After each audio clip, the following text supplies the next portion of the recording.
Let's mic चुनावी यात्रा। Let's mic चुनावी यात्रा में आज हम बात करने वाले हैं एडीआर की पॉलिटिकल फाइनेंस रिपोर्ट की। वो रिपोर्ट जो भारत की राजनीति में पैसे के खेल को बेनकाब करती है। एसोसिएशन फॉर डेमोक्रेटिक रिफॉर्म्स यानी एडीआर पिछले 25 साल से लोकतंत्र को मजबूत बनाने के लिए काम कर रही है। ये संस्था उम्मीदवारों के आपराधिक रिकॉर्ड, संपत्ति और राजनीतिक दलों के फंडिंग को खंगालती है। मार्च 2026 में एडीआर ने दो बड़ी रिपोर्ट जारी की हैं। पहली है political finance in India assessment and recommendations, जो इलेक्टोरल रेगुलेशन रिसर्च नेटवर्क के साथ मिलकर तैयार की गई है। और दूसरी रिपोर्ट है analysis of donations received about ₹20,000 by national political parties. इन रिपोर्ट से साफ पता चलता है कि भारत में राजनीतिक फंडिंग कितनी असमान और अपारदर्शी है। वित्त वर्ष 2024-25 की डोनेशन रिपोर्ट देखी तो चौंकाने वाले आंकड़े सामने आते हैं।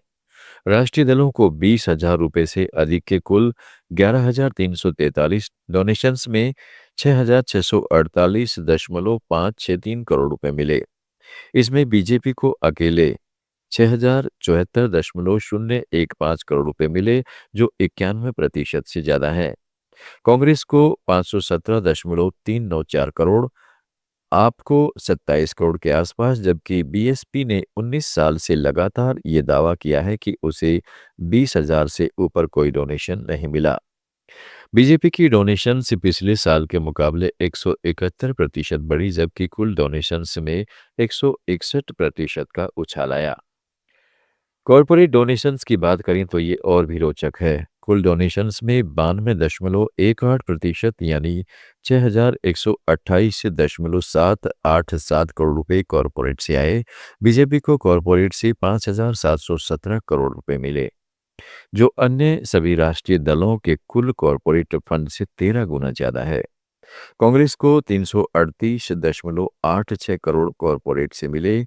इंडिविजुअल डोनर्स ने 505.66 करोड़ दिए, जो सिर्फ 7.61% है। सबसे बड़ा डोनर रहा प्रूडेंट इलेक्टोरल ट्रस्ट, जिसने बीजेपी को 2,180.71 करोड़, कांग्रेस को 216.33 करोड़ और आम आदमी पार्टी को 16.41 करोड़ दिए। प्रोग्रेसिव इलेक्टोरल ट्रस्ट ने 834.97 करोड़ दिए। एबी जनरल इलेक्टोरल ट्रस्ट ने 621 करोड़, सीरम इंस्टीट्यूट ने बीजेपी को 100 करोड़ दिए, रूंगटा सन्स ने 95 करोड़। ये ट्रस्ट राजनीतिक फंडिंग का बड़ा जरिया बन चुके हैं। एडीआर की रिपोर्ट में राज्यवार ब्रेकअप भी है। दिल्ली से सबसे ज्यादा 2,639.4 करोड़ रुपए की डोनेशंस आई। उसके बाद महाराष्ट्र से 2,438.8 करोड़, गुजरात से 3,000 रिपीट गुजरात से 309.1 करोड़, पश्चिमी बंगाल से 254.1 करोड़ और कर्नाटक से 220.4 करोड़। बाकी 28 राज्यों और केंद्र शासित प्रदेशों से कुल 778.8 करोड़ आए। ये दिखाता है कि बड़े शहरों और औद्योगिक क्षेत्रों से भी ज्यादा फंडिंग होती है।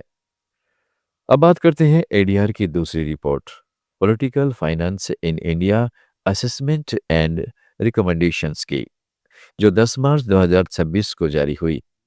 इस रिपोर्ट में एडीआर ने साफ कहा है कि भारत की राजनीतिक फंडिंग न तो निष्पक्ष है और न पारदर्शी। रिपोर्ट में 7 बड़े मुद्दे उठाए गए हैं।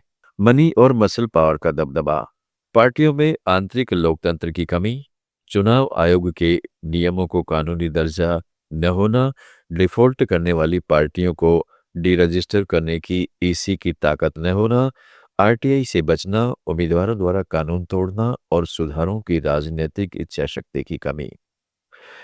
एडीआर की सिफारिशें काफी सख्त हैं।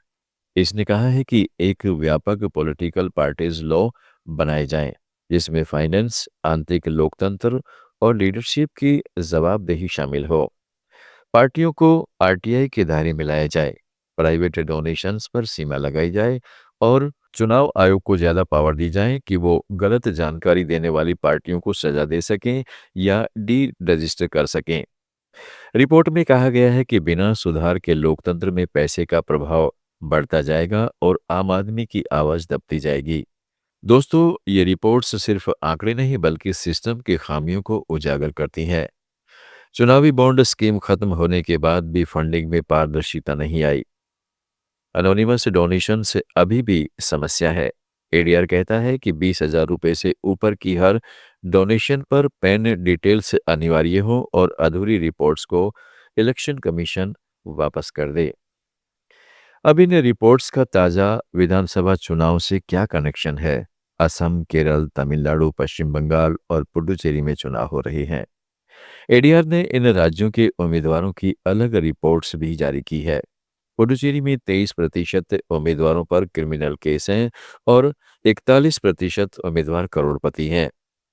असम में भी रिकंटेस्टिंग एमएलएज की एसेट्स में बढ़ोतरी दिखी। ये सब पॉलिटिकल फाइनेंस से जुड़ा है। ज्यादा फंडिंग वाले उम्मीदवार या पार्टी आसानी से चुनाव लड़ पाती है।